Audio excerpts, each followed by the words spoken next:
Hey, true believers. Chris Matt coming at you today with Uncanny X-Men 459. And this was an excellent comic book. Now, just to make sure y'all understand, this is not one of these big events or first appearances or one of the major story arcs of the universe or the month or year, whatever. Me, I'm more of a good story chaser.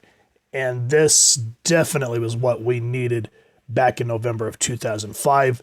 This art came after the painfulness that was, I call, the Chuck Austin era. Ugh, if you haven't read that, check out some and you'll see what I'm talking about.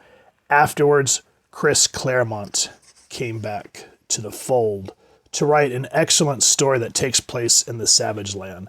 This is the conclusion. It's called World's End. From what I gleaned, 'cause it's been a long time since I've read these, the X-Men end up in the Savage Land. And there's a dinosaur race called the Haka or something like that want to rule the world. They take Rachel Summers, convert her to one of the dinosaurs, capture Storm, and just create this massive worldwide, what do you call it, elemental thing that's just really wreaking havoc on everything. But even in the midst of it, there's still people kind of enjoying it. You can see people skiing, and then at the Xavier Institute, hey, no fair using powers. Oh, stop acting like such a flat scan. And this is something I kind of miss. I mean, I know it's supposed to be a derogative term towards humans, meaning flat scan. They don't have the X gene. And I hate that that's kind of disappeared from the X-Men comics. But anyway, that's just a little thing I wanted to add there. This is Bad Company. It is Chris Claremont writing, Alan Davis doing the pencils, Mark Farmer inks, Avalon's Matt Filla doing the colors, VC's Russ Wooten doing letters, and then here's everyone else working on the book. And X-Men were created by Stan Lee and Jack Kirby.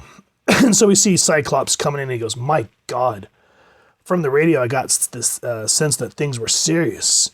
But it looks like we're way beyond that. And they decipher that it's Storm because I can't remember what issue it was from back in the day where Doctor Doom put Storm in that, what was like a metal container or whatever, and enhanced her powers to kind of do something similar, which I'm glad that Claremont called back to his, original storytelling of the old school X-Men. But they're saying that it's way beyond it, and if it continues, Storm may not be able to even stop it if she wanted to. Which leads us nicely back into the main story arc. And we can see that the Savage Land is being ravaged by this storm.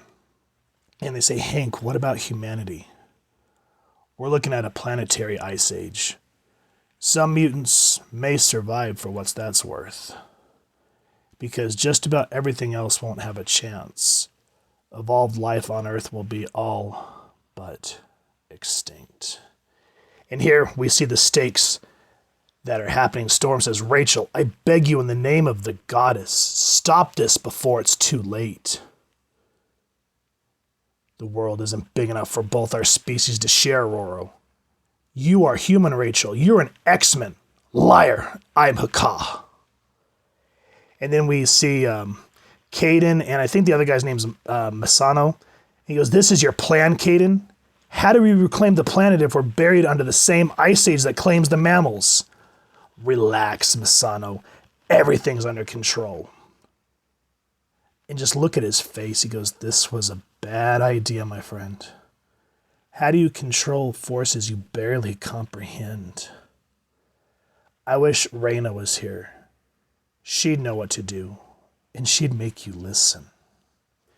So even though this is years later, you feel how Chris Claremont used to make every character, whether you knew them, like Betsy and Kurt here, or these new villains or anti-heroes or whatever, you feel each individual's ideas of what they want to do. And you can see, we'll talk about Reyna in a moment, she's been captured by the X-Men. But you can see that even though he, Mesano, whatever, understands what Caden's doing, he sees that it's not the right way. And here, Betsy and Kurt.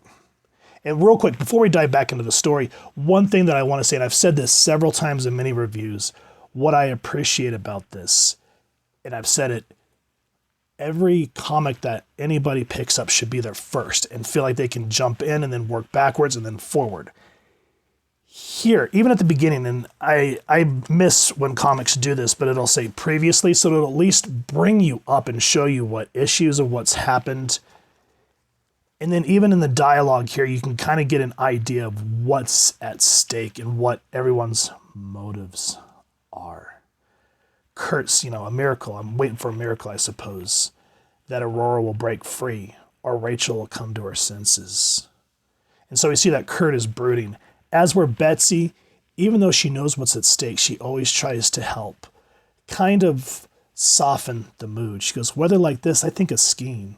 A world-class run down a chalet with a roaring fire, fur rugs, hot wine, and a sweetie to share them with. Not a half-bad hint of heaven. For everything past the skies, I'm there. You don't ski? I've always wanted to try. The problem was always finding the decent boots. And this is how humans talk. A lot of the times when there's this heaviness weighing on you, there's those that care about you that'll try to put in a little bit of levity to kind of break that tension and make conversation easier. And here she goes, can't find any that fit? My feet hate feeling cramped. Don't much do shoes either. Here, they've connected. The storm's getting worse. It's not going to stop unless we do something. You got any ideas? And right here, Kurt's leading the X-Men, and you can just see the weight of what he's weighing. He goes, Betsy says, do you have any ideas? And he goes, I just don't like where they lead me is all. And Betsy again, I have faith in you, Kurt. Just make sure to have a little in yourself. Now that's storytelling right there. You get the idea of these friends that have been working together for years. You see Kurt in this new role of leading the X-Men, and he doesn't like the options that he has. Here we see Raina that's captured. X-23, I think this is like her third or fourth appearance. She ended up here in the Savage Land wearing Wolverine's old school Savage uniform.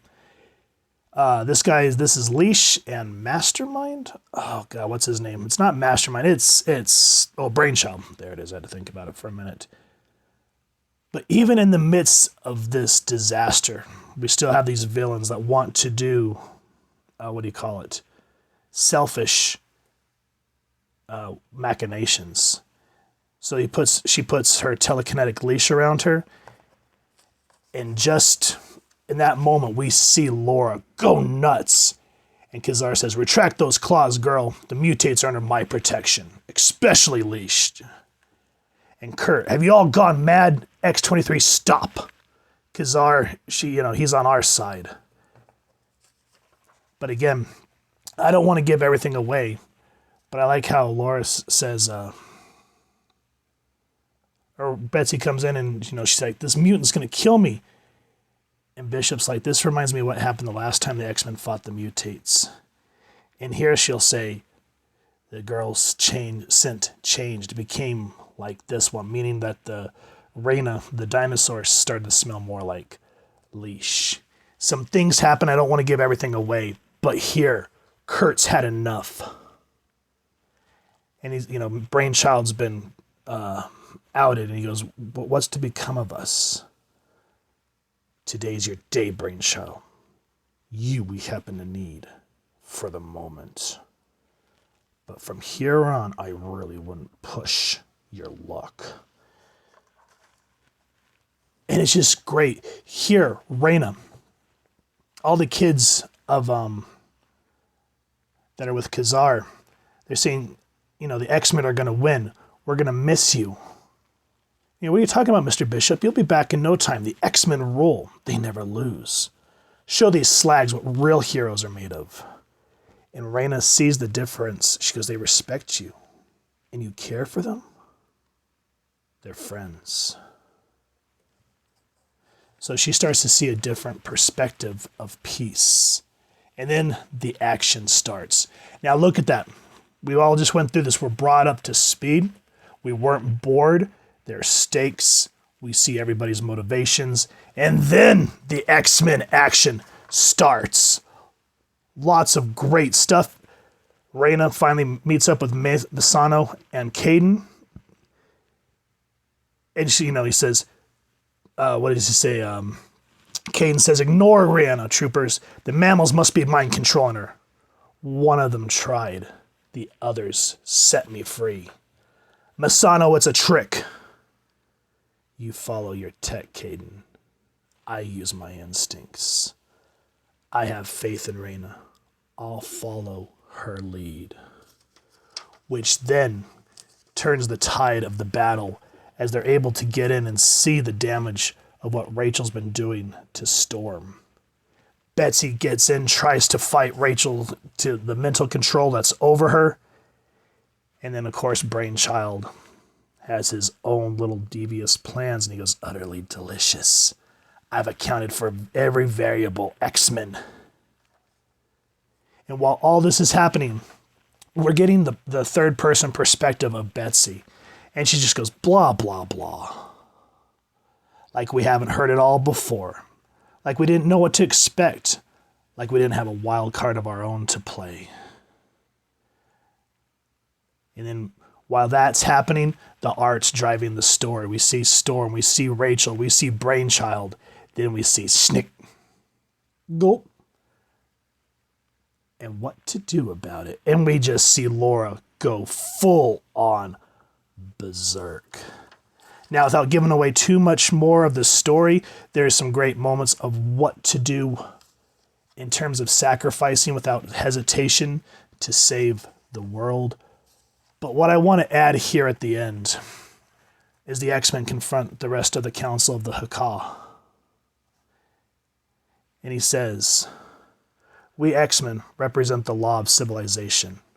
We patrol the genetic frontier between the present and the future, hopefully for the good of all. It's your choice how to proceed, what lessons you draw from the mistakes of the past. You can either join the community of nations and cultures that compromise this savage land and the earth beyond its boundaries, or be branded as outlaws. You are worthy and noble adversaries. I'd rather we be good neighbors. It's up to you. Now, I wanted to read this part because, A, Chris Claremont, yes, some of his stories may drag, but he knows the X-Men in and out. I mean, hell, after he took it over from oh my God. I just totally drew a blank on his name. The creator of Wolverine. You guys know who I'm talking about. I can't remember his name off the top of my head. I'm drawing a blank, but we all know who I'm talking about. When he took it over from him, he created what the X-Men were to be for almost, decades. To come back, and it's like he hasn't missed a beat. Everybody feels as they should. Now, looking at this book and looking at the new Krakoan stuff, where the X-Men are more separatists, it is such a far cry from what Kurt just talked about here in this comic book. Saying, let's be neighbors instead of adversaries. As we're now, everyone looks down on humans and anybody, they look at anybody that's not mutant as subpar. And it just destroys everything that set the basis of what the X-Men are, were, and should become. And that's why I wanted to go over this book, because reading this, it felt like I was back reading the old school Claremont comics. This was an absolute, not like the greatest groundbreaking thing, but it was a good storytelling along with the art. This was a rock star team on this book, guys. I highly recommend it. please first and foremost support your local comic shop to pick it up. If not, then just grab wherever you can get your comic books. And if you've enjoyed this review, we really would appreciate it if you take a moment to like, share, and subscribe. Helps the club channel more than you could possibly know. And if you won't mind hitting that fancy little Kazar bell next to subscribe, that way as we continue to upload content, you guys get notified. Come to the channel, and we love talking with you and hearing your thoughts and feedback down in the comments below, or our social media pages, which I'll make sure to leave the links down in the description. So with all that said, thank you so much for stopping by. Hope y'all continue to have an absolutely amazing day reading, and happy hunting, true believers.